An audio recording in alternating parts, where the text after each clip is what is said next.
रात में ठंड के दिनों में बाहर कोहरा होना आम बात है, लेकिन कभी कभी कोहरा इतना ज्यादा हो जाता है कि हम उस कोहरे के आर पार भी नहीं देख पाते और अंदाजे से ही आगे बढ़ते हैं। लेकिन क्या हो जब कोहरे के बीच एक अनजान व्यक्ति मिले जो आपका पीछा करने लगे।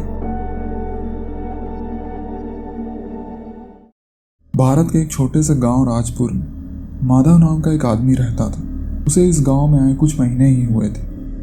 वह गांव की एक हवेली में रात में पहरेदारी का काम करता था।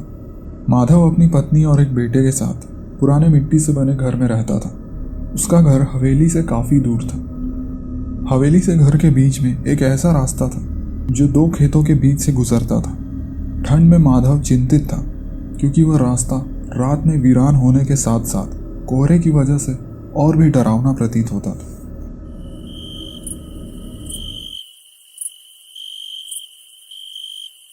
बुधवार की रात के 11:30 बजे माधव घर से हवेली की ओर निकला। उसने अपने साथ एक टॉर्च और एक सीटी रखा हुआ था। सुनसान रास्ते में साइकिल की आवाज के अलावा कुछ भी सुनाई नहीं दे रहा था। जैसे जैसे वह खेतों के बीच वाले रास्ते में आगे बढ़ रहा था, कोहरा घना होता जा रहा था।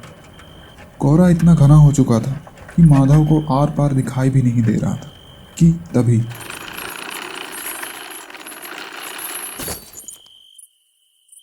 साइकिल की चेन उतर जाती है। उस भारी सन्नाटे वाले रास्ते में खुद को इस हालात में पाकर माधव घबरा जाता है, लेकिन फिर वह तुरंत ही टॉर्च जलाकर चेन ठीक करने लगता है। वह चेन ठीक ही कर रहा होता है कि तभी उसे ऐसा महसूस होता है जैसे उसके पीछे की झाड़ियों के बीच से कोई उसे देख रहा है। वह तुरंत पीछे मुड़कर देखता है, लेकिन वहां कोई नहीं होता। फिर उसकी नजर हिलते हुए पत्तों में पड़ती है और उसके दिल की धड़कन तेज हो जाती है। उसे शक होता है कि क्या वहां पे कोई मौजूद था। उस डरे हुए मन के साथ माधव साइकिल ठीक कर सीटी बजाता हुआ आगे बढ़ता है। हवेली अभी भी 8 से 10 किलोमीटर दूर थी और माधव के मन में डर बैठ गया था, यह सोच के कि क्या थोड़ी देर पहले कोई पीछे था या वो सिर्फ एक वहम था। उस डर को वह अपने ऊपर हावी नहीं होने देना चाहता था, इसलिए अब वह और जोर से सीटी बजाने लगा। तभी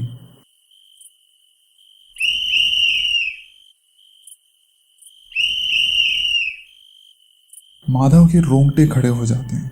उस घने कोहरे के थोड़ी दूर आगे ही उसे सेम वही सीटी की आवाज़ सुनाई देती है जिसे वह खुद बजा रहा था। शुरू में उसे लगा शायद उसकी सीटी की आवाज़ गूंज रही हो, लेकिन जितनी बार माधव सीटी बजा रहा था कोई और भी था जो उस आवाज़ की नकल कर रहा था।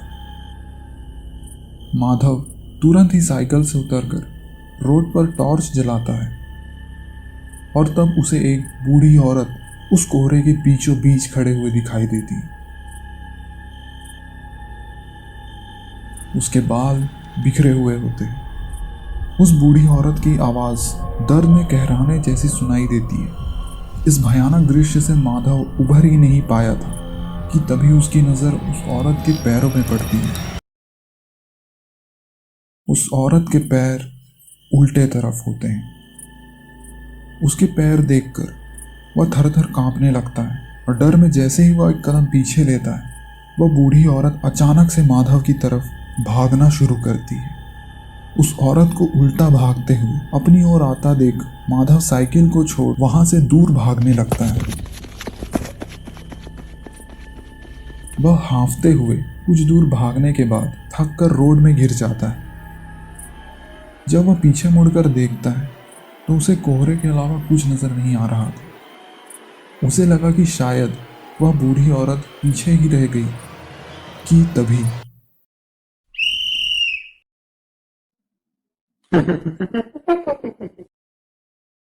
अगले दिन सुबह के 8 बज रहे थे और माधव अब तक घर लौटकर नहीं आया था। उसकी बेटी और पत्नी अभी भी माधव का इंतजार कर रहे थे कि तभी हवेली से एक आदमी माधव की मौत की खबर लेकर आता है। उसकी पत्नी के होश उड़ जाते हैं। वह फूट फूट कर रोने लगती और उस आदमी से पूछती है कि मैं नहीं मानती ये सब, कोई बूढ़ी औरत उसकी जान क्यों लेना चाहेगी। वह आदमी बोलता है, कई साल पहले गांव में एक बूढ़ी महिला रहती थी और एक रात वह उसी रास्ते से लकड़ी की गठरी सिर पर लिए घर को वापस लौट रही थी और घने कोहरे की वजह से कुछ भी दिखाई नहीं दे रहा था।